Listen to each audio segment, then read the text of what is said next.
Happy Sunday, everyone. Welcome to Our Issues Birmingham. I'm Tommy Spina. Today's guest is Jack Owens with an S.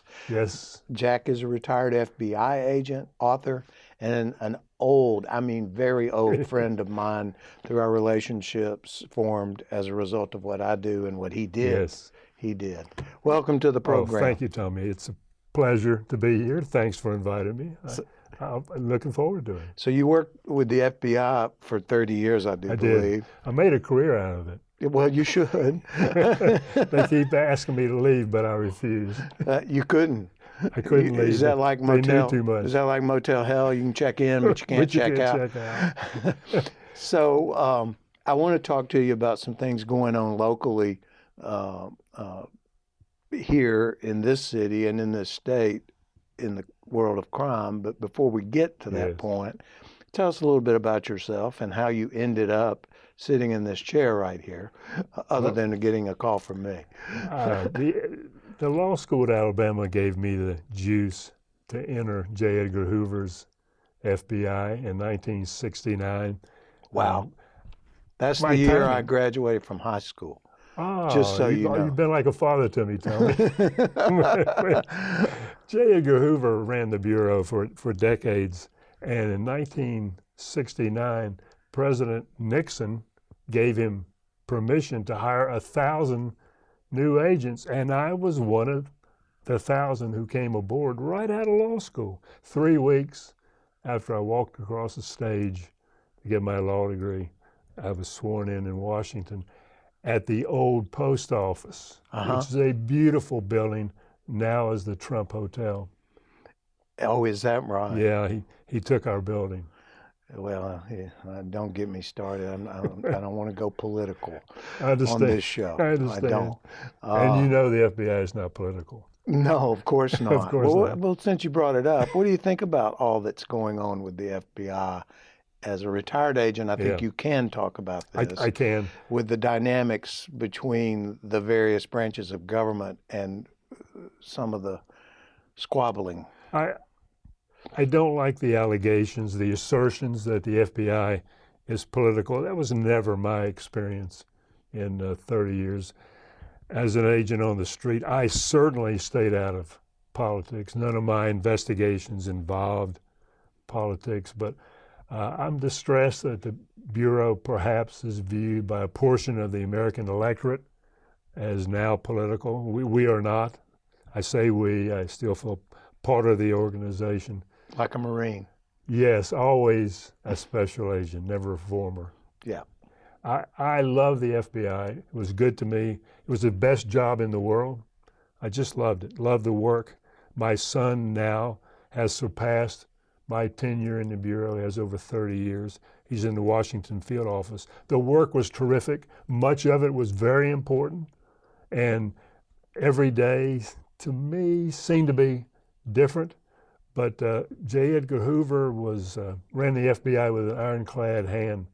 And that's the way I came in, under that kind of discipline. Mm-hmm. He was director for over the first 2 years of my career. But that generation of agents became an important part of the FBI's backbone. There were so many of us, and I hope that Director Hoover didn't regret hiring me. I was part of that 1,000. We tended to be harder to control, I'm told. We weren't freelancers, but we loved the work, and we tried to do it as best we could our way.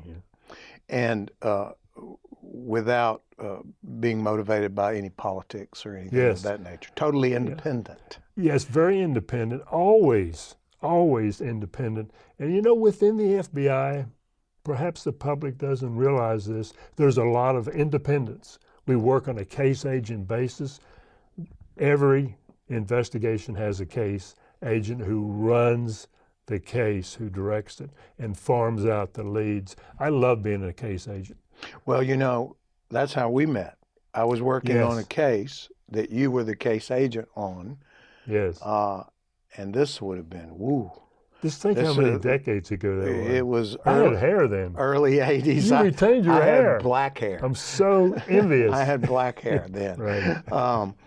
But I don't know if you remember, there was a time when federal inmates were housed locally at the Homewood City Jail. Yes. And we had met over there to meet with a client of mine. Yes. I think it was a court-appointed case at that time I was working on. And you recruited me for the FBI, which I felt so Right. proud that I was even asked. 42 years later, I'm kind of glad I said no. Monetarily, you made the right decision. Probably. You had the stuff. But I felt so proud, and then I came back and told my now deceased criminal law professor and mentor, Joe McLean, who I miss every day, that I had been recruited for the FBI.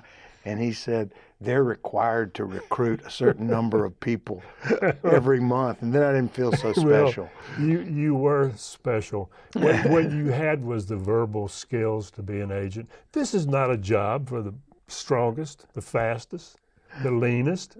It's a job for people with good communication skills. And you have it in abundance, Tommy. You've always had it. Well, thank you for saying that.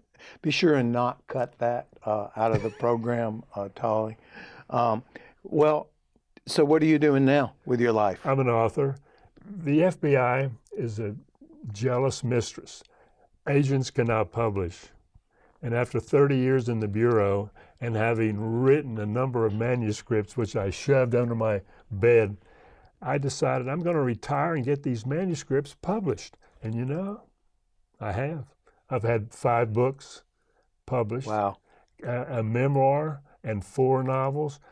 My first novel was about the assassination of President Kennedy, my hero, the Mine man too. who I thought mentored me in the right kind of way. I'm not surprised that you love Kennedy the way I do. I never got over his death, and I refused at first to believe that this loner, sniveler of a little man had killed him. Oswald, Lee Harvey Oswald, and then I got in the Bureau and saw the evidence, and I realized Oswald did it. He was seen in the window, and he pulled the trigger. He shot 3 times, missed once, hit twice. It was horrible. I never got over it. I still haven't. Well, we're going to talk about some of the things going on in our community when we come back from break, so don't leave me. This is Our Issues Birmingham. We're going to take a short break. We'll be right back.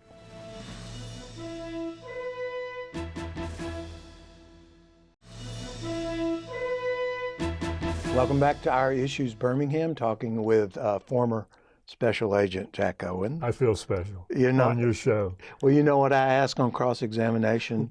What makes you so special?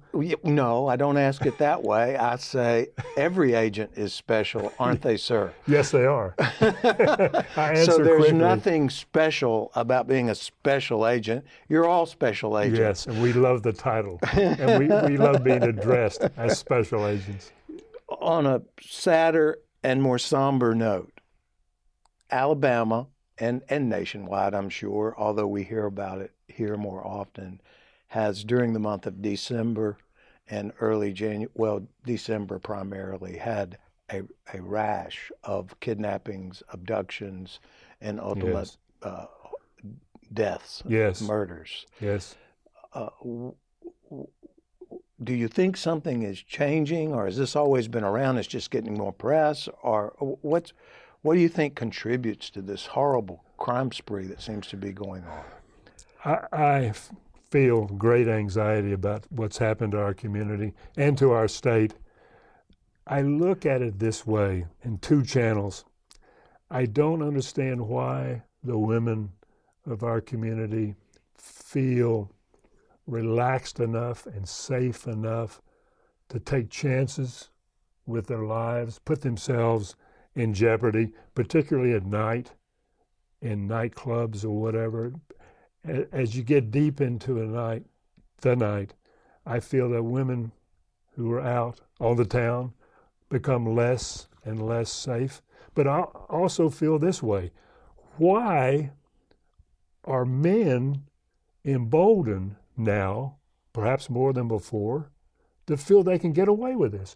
Why do men feel that they can abduct, kidnap, use women in whatever way they want, and then kill them?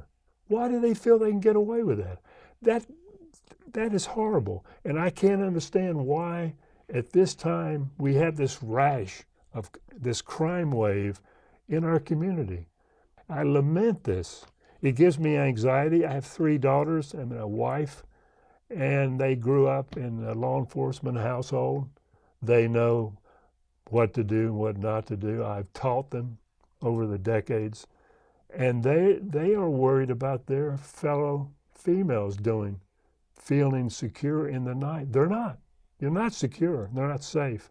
They have to recognize they're in danger. So what, aside from strength in numbers, in other words, stay together, yes, what do you think is causing the emboldenedness, if that's a word, of the male species to go about thinking they can get by with this? It's arrogance. There are a lot of men in high positions in this country who are arrogant, whether they're politicians or businessmen or lawyers or in law enforcement. I sense arrogance in men, the way they carry themselves, the way they conduct themselves, thinking they're going to get away with it. They're not going to get away with it. The FBI, the local police, and county sheriff's office, we're going to find them. We're going to catch them. Have you stayed in touch with the law enforcement enough to know? We have a guest coming on in the next couple of weeks to talk about some of the technology. Have you stayed up with the technology that's available to law enforcement? I fear that technology has passed me by. It was never one of the strong suits. I have kept up with technology. I know about how the tools of current law enforcement are so beautifully used to solve crimes. And I want to reassure Birmingham and Jefferson County, we have the finest local police anywhere. 30 years in the FBI, and I was also in Colorado to compare what that state does versus Alabama. We have really good law enforcement here. The citizenry seems to be exceptionally impatient in not comprehending what all is involved from a law enforcement standpoint in making a case. Yes. Can you address our audience and let them know that it does take time and why it takes time? It takes a lot of time because it needs to be meticulously done, and there's no rush unless a life is at stake, which has been in our community. No rush in the FBI to get from A to B, or local law enforcement and our county operations. No rush to get from A to B as quickly as possible. No need to do that. Take your time, because if you don't collect the right evidence, you're going to face a good defense attorney. And criminals have rights, as well they should. Presumption of innocence is important in America. It separates us from the Russians. And I think... And other countries as well. As many other countries. And you know, the FBI and law enforcement does not have to cheat to win. We know how to do this. We know how to do it right. The Constitution separates us from the rabble in other countries. Our Constitution. We're the envy of the world. We do it right, and we don't cheat. And for 30 years, I took seriously that I worked for our Constitution, defended it, and did my best to work slowly and to get the right person, Tommy. Law enforcement doesn't want to get the wrong guy. Planting evidence, like you see in the movies, why would law enforcement do that? You have the wrong guy. I worked with fellow agents over many cases that ended up in dead ends where we had the wrong guy. We turn around and go in the opposite direction. We don't want to have the wrong guy. Well, hold that. We're going to come back. There's some legislation being talked about, being introduced in the next legislative session that addresses what you just mentioned, the presumption of innocence in a serious way. We'll be right back. Okay. This is Our Issues Birmingham. We'll be right back. Don't go away. Welcome back to Our Issues Birmingham. I'm still speaking with Jack Owens, and we're talking about some horrible things that have been going on in our community, and he has shed some light on some of that.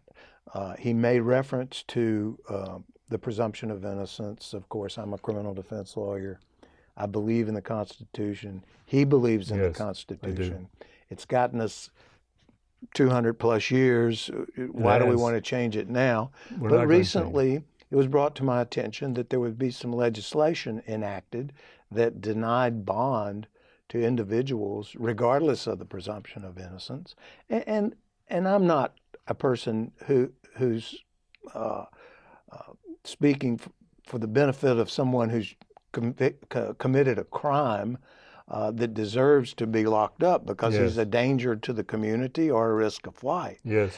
But you cannot just automatically hold people without them having their right to due process and their day in the court, the presumption of innocence, 12 citizens determining whether they're guilty. Yes. So you see a lot of knee-jerk reactions. We saw that in the O.J. Simpson case back in the day. Yes.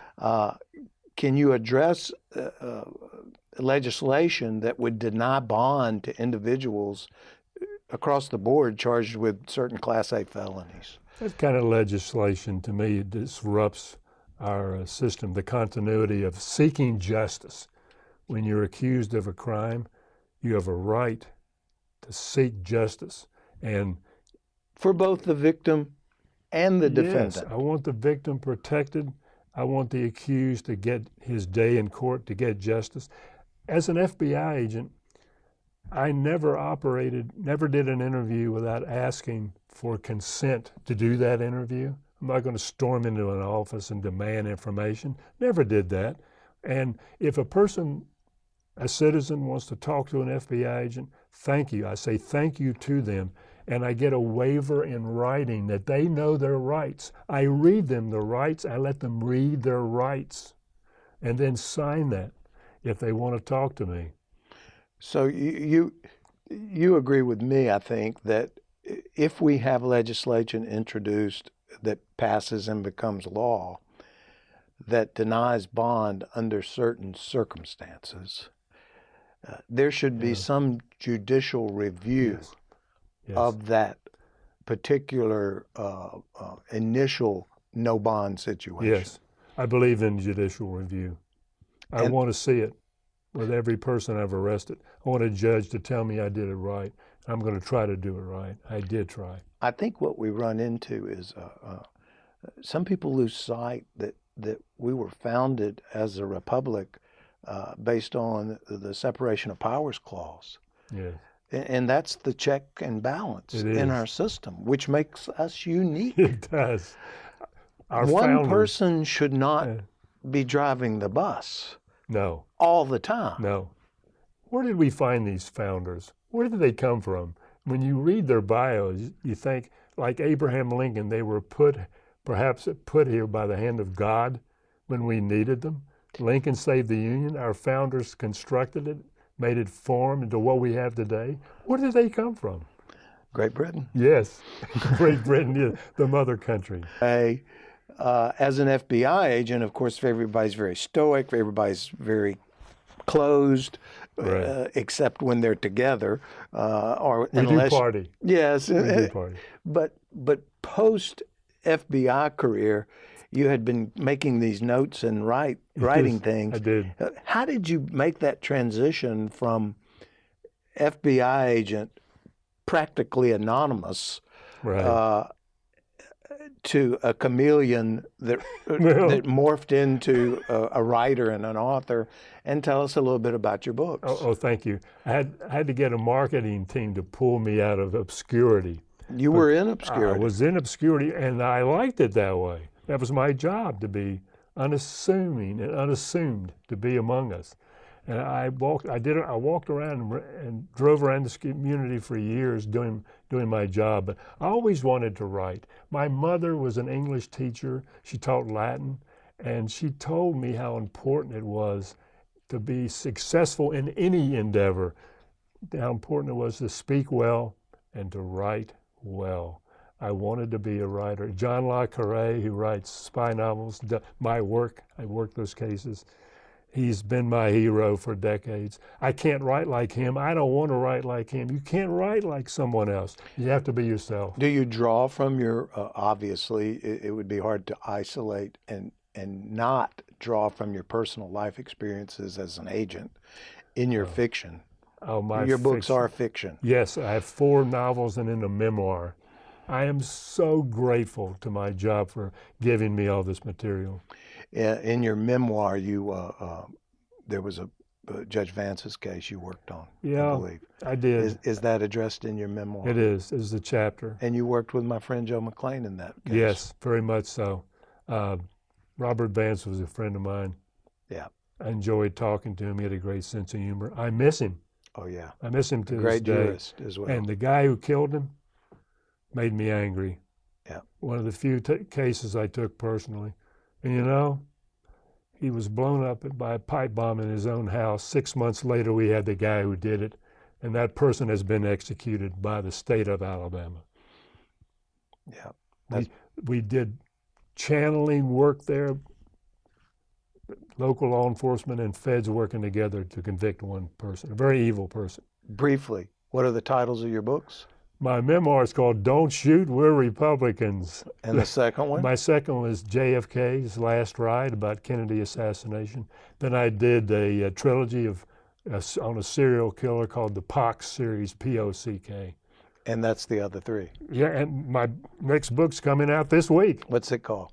It's called Pock, Thistle and Black Pepper. Okay. It's about an espionage angle to serial killing. It takes us to the mother country, to Scotland.